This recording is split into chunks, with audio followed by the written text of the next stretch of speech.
Hello guys, good morning. Kape tayo. Itong routine ko every morning. Sa tuwing nagkakape, punta ako dito sa garden.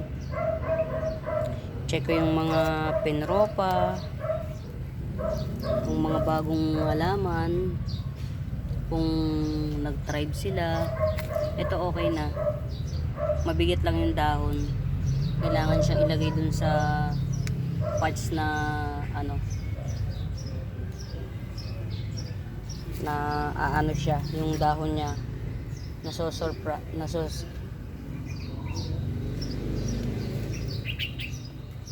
pagka nakatayo dapat to. Ito yung pinaka na pwede ko na siyang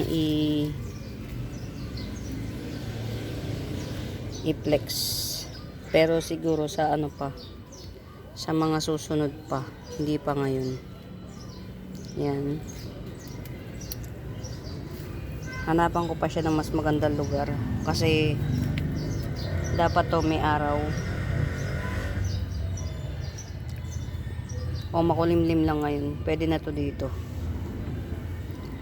Mabigat yung niya, mas mabigat yung dahon niya, mahaba na kasi yung tangkay niya. Medyo giant na kasi ito, pa-giant na siya.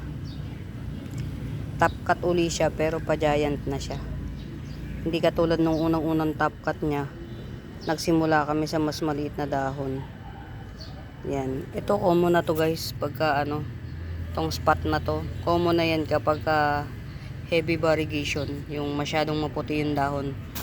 Ito kasi ito as you can see guys, sobrang maputi siya. Ganyan. Mas better na variegation yung ganito lang, parang marble lang, tsaka ganito. Ito hindi rin ang dalas niyang mag half moon guys, sobrang yung variegation niya heavy. Ito guys, si milk confetti ko, hindi ko alam kung pwede ko na siyang i-release, pero tingin ko naman nakailang na siya, nakailang, kasi August ko pa yun, August, September, October, yan, almost 2 months na siguro. Pwede na yan. Ito nag-unpearl na itong bago. Ang ganda guys, ang ganda ng bago niyang unpearl. Ito mura ko na lang ito ibibigay, sobrang laki na, 170 lang. Bouquet type na siya. Lahat ng dahon yan guys may variegation. Wala na akong ibang pwedeng i-flex na milk confetti. Palalakihin ko pa yung mother ko. Yan. Ito si Happy Albo. Yan. Hindi pa to for release.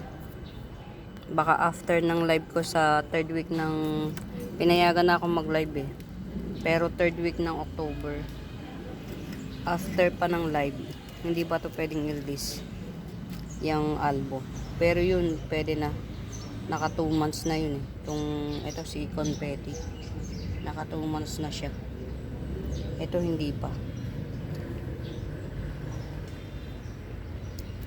Yan, pasyal lang tayo sa garden guys.